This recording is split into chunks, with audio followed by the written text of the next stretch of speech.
Salut! Je vais m'habiller quand même. Alors faites pas attention à ce qu'il y a derrière moi, il y a le sèche-linge de mon bâtiment qui marche plus, donc chez moi c'est devenu un étendoir. Quel plaisir. Bon, le concept d'aujourd'hui il m'est venu parce que si vous êtes déjà venu à Paris, vous avez sûrement pensé une de ces choses. Ça pue, ça va trop vite et c'est trop cher. Donc le but d'aujourd'hui ça va être de vous montrer des choses cool, originales et pas trop chères à faire durant une journée. Bon par contre j'ai pas d'habit. J'y vais comme ça. Comme ça. Bon ben j'ai opté pour le style un petit peu beau gosse. Le truc c'est que le bouton ici il est un peu cassé donc ça donne vraiment un effet... Hello chica, comment te llamas? Bref, on y va.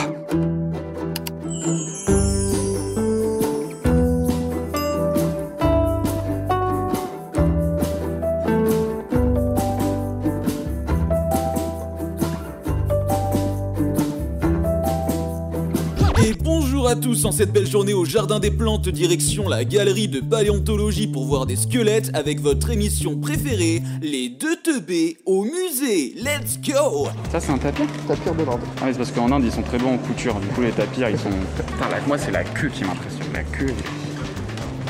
On est pas mal hein. Franchement je peux me battre avec. Alors mec, les kangourous et leur queue, tu te rends compte à quel point c'est un putain de muscle. Attends, parce que là on nous a menti. Les dromadaires, pas de gosse. Ah bah si, ospénien, voilà. Dans ce que je pensais, c'est la teub d'un morse. Non mais en fait, du coup, il y a vraiment un os dans la teub, quoi. Et c'est même pas un os, hein, c'est une batte de baseball, quoi. Je crois que c'est des teubs. Ah non, c'est des jambes. Vraiment, je vois quelqu'un se battre avec ça, je me dis, bah il a une gourde, hein, il a pas de... En fait, le morse, à chaque fois qu'il veut faire l'amour, tout le monde pense qu'il veut se battre. Les fanons, on dirait un vieux livre. Tu sais que genre quand les poissons se font bouffer, ils ont le temps de lire un petit Kiko et tout comme ça. C'est leur vie qui réapparaît en fait. Ta vie réapparaît en livre. Car même putain, même quand je meurs, c'est chiant quoi. Non mais ça regarde comment c'est minuscule. Et après on nous dit que les aliens ça n'existe pas. Allez, allons voir les dinosaures. Et un paresseux remarquable. Ah c'est ça. C'est tout mignon. En fait, quand tu sais qu'une des causes de mort des paresseux, mais c'est que quand ils se baladent, des fois ils prennent leurs bras pour des branches, du coup ils s'appuient sur leurs bras et ils se lâchent. Ça vient de Madagascar. Arrête les pattes. T'imagines, tu croises ça, juste tu te balades dans la nature, tu pousses une branche, ça fait 20 mètres. Tu croises ça avec cette tête là, on dirait Jean Dujardin dans Brise de Nice quand il se moque du mec avec les lèvres en avant. C'était vénère les paresseux. Vraiment, à la base, un paresseux c'est censé faire cette taille, c'est juste qu'ils ont la flemme de grandir. Par contre les pattes, c'est vraiment des pattes de poulet. Hein. Regarde. Mais ouais, de tout ce qu'aurait pu garder le poulet dans sa habitation. Il a gardé les mains. Ça, sa gueule, on dirait un panini. Tu vois tout ça gratuitement, ça me choque. Ça, il y en a. J'ai vu une vidéo d'un mec qui prend ça et qui le met sur son visage. Et apparemment, du coup, c'est inoffensif. Mais du coup, il y a plein de pattes qui vont sur son visage comme ça. C'est dégueulasse. Ça s'appelle du calcaire grossier supérieur. Attends, d'où je suis grossier? D'où, frère? Vas-y, ta grand-mère, la reine des... Et merci à tous, c'est la fin de votre émission. Et est-ce que vous sentez cette bonne odeur? C'est l'heure d'aller manger.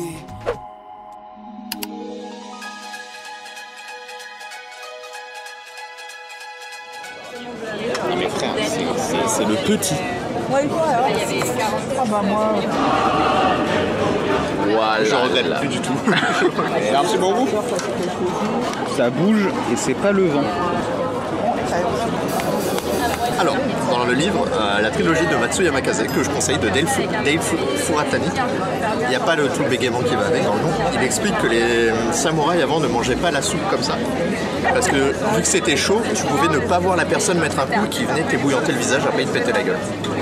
Donc là, il y a une sauce qui est étalée dessus. Je crois qu'il y a de la mayonnaise aussi, parce qu'il y a beaucoup de mayonnaise qui sont mises. Ça, c'est des morceaux. Je vais mettre c'est quoi, parce que je vais faire mes recherches.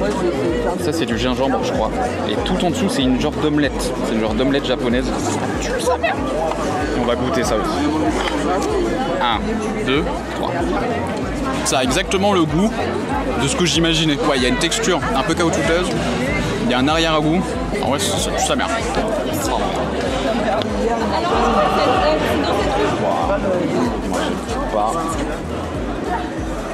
Alors Rames, t'as pris quoi déjà? Un teriyaki donburi, donc c'est du poulet caramélisé sur un bol de riz en gros.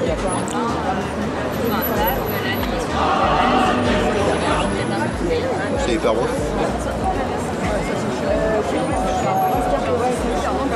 Hyper bon. Wow. C'est du canard. Quand c'est un goût de canard, c'est que c'est bon. C'est un goût de dodo. C'était un acteur. C'est ça aussi à Paris, il y a plein de gens qui arrivent et tu croises et tu dis ah putain mais je connais ce gars-là et puis lui il te connaît pas, du coup finalement c'est un peu de la simple. Il est parti acheter des cigarettes, il a encore disparu. Bon, ouais. Pas grave hein.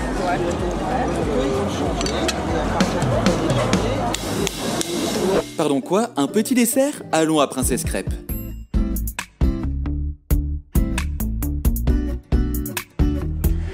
Il y a genre 2 glaces. Non, ça c'est de la chantilly au matcha. La glace au matcha, Kit Kat matcha, du Mikado au matcha.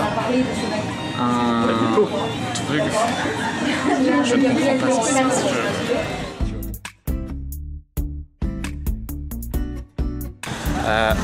Get cette glace, comment elle est big. Bon lui il a déglingué déjà, mais c'est incroyable. On vient de bouffer, vous avez vu ce qu'on a mangé acquis, on a le ventre rempli et pourtant on va déglinguer ça. En fait la chantilly est hyper légère. Donc franchement c'est un nuage sur la langue, vraiment.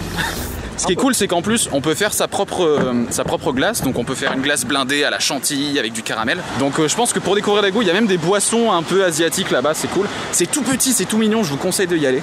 Guettez-moi ça. Bon, on va déguster ça, on va voir ce que c'est. Oh, attends, ça commence à couler. What the fuck? La crêpe a un goût de malade. Pour moi, le matcha, mais j'ai jamais eu un goût de matcha comme ça. En fait, j'ai mangé plein de trucs. J'ai mangé des cookies au matcha parce que j'essaye de tester ce goût-là.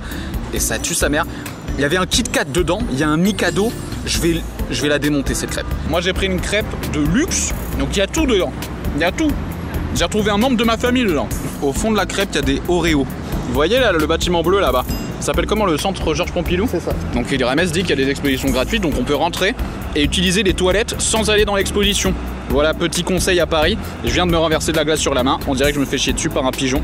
Petit bonus, après le dessert, on s'est baladé dans 2 magasins plutôt cool, je vous montre ça vite fait.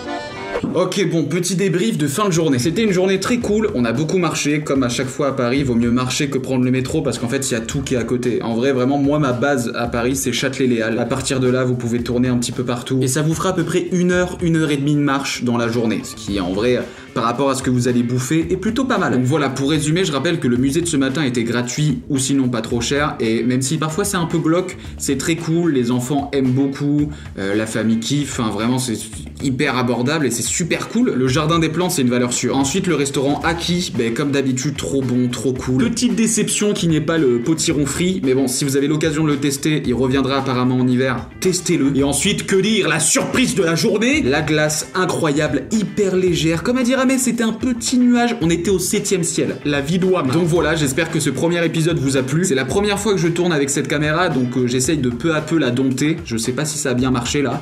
J'ai encore plein de lieux cool et abordables à montrer sur Paris. La prochaine fois, je pense que je vais montrer un bar, parce que quand on reste à Paris plus qu'une journée, un bar, c'est vraiment pas mal. Mais ça permet d'oublier qu'on est à Paris, quoi, ça c'est cool. Voilà, j'espère que ça vous a plu. N'hésitez pas à vous abonner pour voir d'autres épisodes, puis j'ai plein de trucs qui arrivent dans le mois, évidemment. J'ai des podcasts, comme d'habitude, j'ai d'autres vlogs, j'ai des discussions, enfin bref, il y a plein de choses qui vont arriver. J'ai plus qu'à vous laisser, donc je vous fais des bisous kiss kiss.